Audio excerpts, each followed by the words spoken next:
अरे माहिती आहे ना तुला, तुला माहिती आहे आपली बायको कशी आहे. एकदा जाऊन आले तिकडं वेड्याच्या इस्पितळाच्या दरवाजापर्यंत. मग तरी पण तिला सांगतोय मूर्खासारखा. म्हणजे काय म्हणायचं तुम्हाला? वेडी आहे? अगं नाही ग बाई, तू वेड्याच म्हटलं का मी. जाऊन आली की तिथपर्यंत. मग आणि कसं आहे, एकदा वनिता माझ्या समोर आली की नाही तर निदान मी निगरघट्ट माणूस आहे तिच्याशी बोलले ना तरी. तुझं तसं नाही ना, तू घाबरणार काय नाही होणार. मी या बघ जानकी वहिनी आल्या. वहिनी तुम्ही आलात ते लय बरं झालं. मला 2-4 कामं आठवले, तेवढी करून येतो. जरा सुमी जवळ बसा इथं, काळजी घ्या तिची. हा ये सुमी, येतो आम्ही. हा चिवची काळजी. वहिनी बसा तुम्ही. हा आलो आलो. ये 250 रुपये. अमृता असंच ना दर महिन्याला मी तुला 250 रुपये देणार आणि तू माझी कॉलेजची फी भरली आहेस ना ते हळूहळू परत करणार. अरे पण मागच्याच महिन्यात तुझ्याकडे कडकी होती ना, मग एवढे पैसे कुठून आले? एवढे वगैरे काही नाही, 250 रुपये फक्त. आणि ते माझ्याकडे एवढेच होते म्हणून. आता ठीक आहे, पुढच्या महिन्याचं काय? देईन, पुढच्या महिन्यातही देईन. अमृता मी ना 10वीतल्या एका मुलाची ट्युशन घेतोय. सुमित्रा तर एकदम भूत बघितल्यासारखंच करायला लागली. खरं तर तिचं आयुष्य एका भूताबरोबर संसार करण्यातच चाललंय. आता अजून वेगळं कुठलं भूत पाहायचंय तिला तेच कळत नाहीये मला. ही गोष्ट लक्षात ठेव, तुला पण याच भूताबरोबर आयुष्य घालवायचे. मुंबई सोडून गायब हो बाई, गायब हो. इथं कुणाला दिसू नको, कळलं की नाही. हा पुढची सगळी तुझी सोय आमचा इंदुलकर करेल. मला कायमचं गायब करणार नाही ना तुम्ही? हे तुझ्या वागणुकीवर वर्तणुकीवर ठरल. पुढे काय करायचं ते बोला. काही नाही, आता थोडे दिवस गायब हो आणि या आपल्या नाटकाचा पुढचा शो रमावतीला होणार आहे. मी त्यांना फोनवर बोलताना ऐकलं, कुणाची तरी विल्हेवाट लावण्याबद्दल बोलत होते. ऐकून सुद्धा काटा आला माझ्या अंगावर.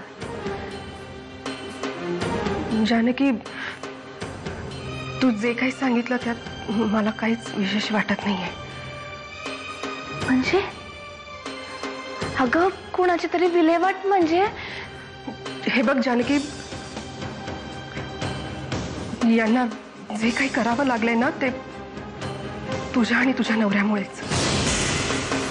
हे ज्या कुणाची विल्हेवाट लावायची म्हणत होते ती दुसऱ्या तिसऱ्या कुणाची नसून वनिताबाईंची.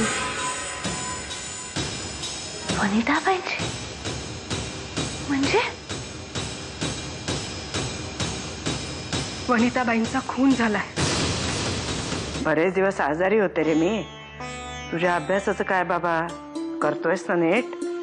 मी आता रोज अभ्यास करतोय आणि आता तर माझं गणित आणि इंग्रजी एकदम पक्क झाले.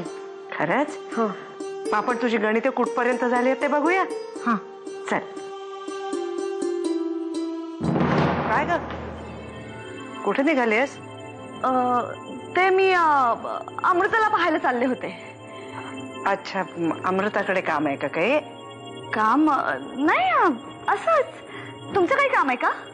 नाही, मी गणेशचा अभ्यास घेणार होते. तू घेतेस? नाही, मला बरीच काम आहेत. मी वाढून ठेवले, जेवायला चला. जेवण कसलं वाढते? पिंड वाढ पिंड.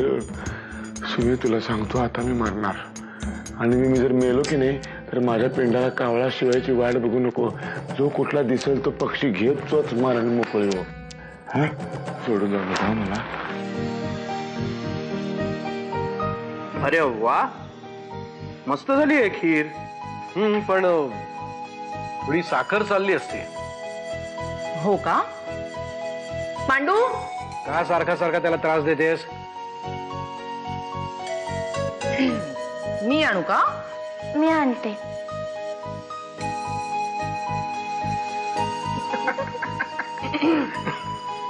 काका, हो, काही लक्षात येते का तुझ्या? कळतंय कळतंय. आता या साखरेची गोडी काही वेगळीच असणार आहे अमृता. कसं आहे, शेवटी रमावतीची साखर ती रमावतीची साखर. काय